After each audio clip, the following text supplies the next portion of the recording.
is all the parking lot back in here. This is your main entrance up into the ticketing venue. So you go in here for ticketing. There are 2 little theaters in here for kind of a little promo, advance, hype video of Elvis.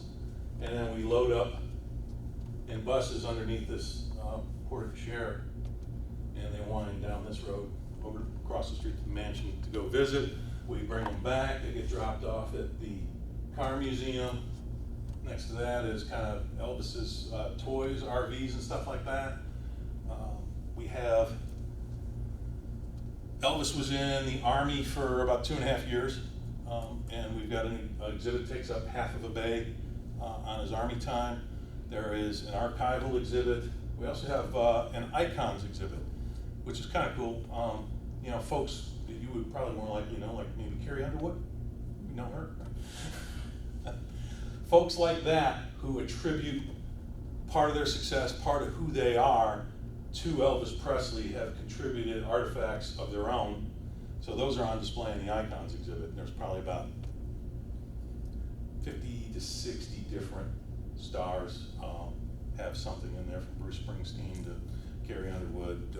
J-Lo's got an outfit in there. So that's kind of cool. Next to that is the kind of the focal point. This big space here is where Elvis the Entertainer is. It's his entire career museum, from his days with Sun Records and those hits that led to his contract with RCA and all those gold records that led to Army's kind of off topic, so it's in one bay over. But then you jump over to his movie career, the 33 different films that were done. Once he wound out of that, the 68 comeback special. Did anybody see that on TV, the 50-year anniversary of the comeback special? It's pretty cool. A bunch of different artists of today doing things from that Elvis show, and some good clips from the past. So we have a 68 special exhibit, which includes all the outfits that he wore in that, a lot of the artifacts from the stage. Then it leads into his going back into the concert world. We got a room twice the size of this full of jumpsuits. And you can kind of see the evolution of his style, from pretty basic jumpsuits to the very elaborate eagle, sequin, cape, and that thing. So that's pretty cool. Next to that in here we've got, it's part Elvis fashion and part Lisa Marie exhibit. We have a backlot exhibit. We've got a lot of the sets from the Sun Studios TV series that was on a couple of years ago, and also some stuff from our Hallmark movie, Christmas at Graceland. Who saw Christmas at Graceland? I was there when they were filming the first one at the hotel. Well, now we have Christmas at Graceland too, because it was so popular. Of course, you got to do another one. So stuff like that in there. We have a Sam Phillips, who was Sun Studios, exhibit of his family's artifacts in a vehicle of his. And Marty Stewart, has anybody been watching the country music thing, Ken Burns on PBS? Marty Stewart is all over it. He's been in the center of all things country music for a long time. A good friend of Johnny Cash's. And anyway, Marty's got a rockabilly exhibit in there. And then this big box here is the sound stage where we do the concerts. Retail throughout. You can't go into an exhibit and come out without bumping into retail. So we've got themed, products. At the car museum, we got all kinds of auto-related stuff. You can't see the planes here. We have 2 of Elvis's planes. Anyway, get past that. And a shop out there. Sell a lot of merch related, Presley Airlines, Presley Motors. You name it, we probably got an Elvis version of it. But you know what we sell the most of?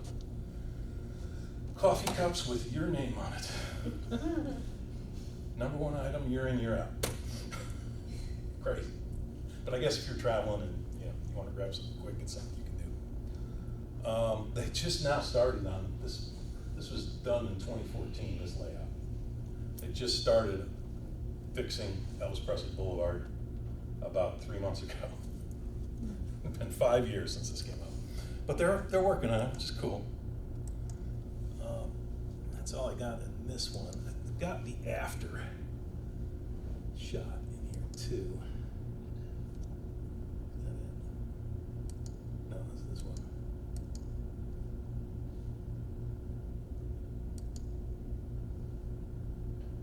I think it's this guy. Yeah, this is the before and after. All right, you remember that shot, right? Except now it's twisted the other way, just to confuse you. This is pretty much what it looks like today. Like I said, this is a flat, so it's a parking lot. This is an RV parking, in case you ever go RVing, you can RV with us as well. But this is coming south down the boulevard.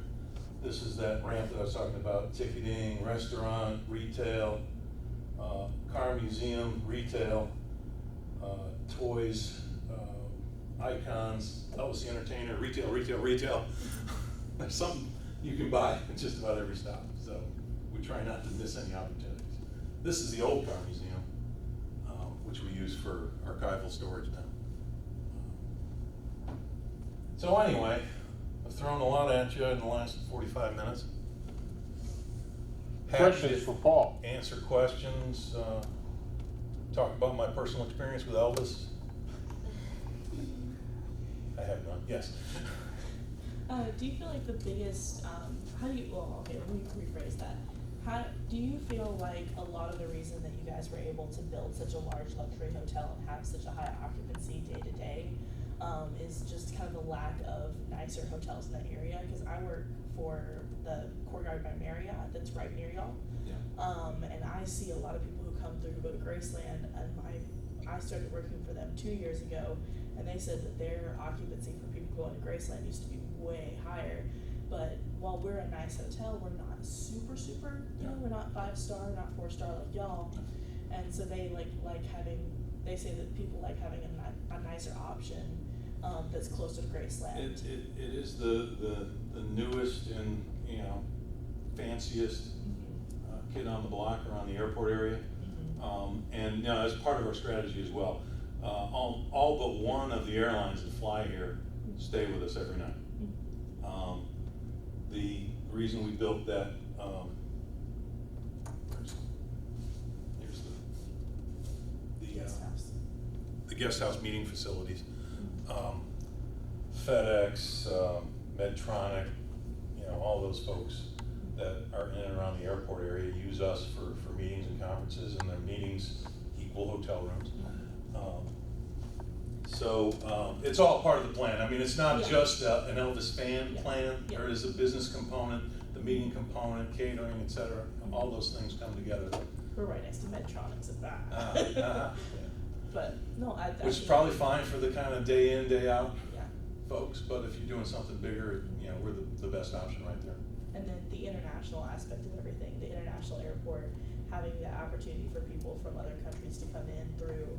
And do you think it sometimes like scares people when they come in, they see around, like they're like, there's not a lot here. I wonder what's in the area. There's not a ton of stuff other than just Graceland in y'all's immediate area. It's more corporate buildings, FedEx in that area. Yeah. They have to go towards downtown to see. Yeah, and what's you know, special. it's rough in and around, especially on the ride from the airport to us.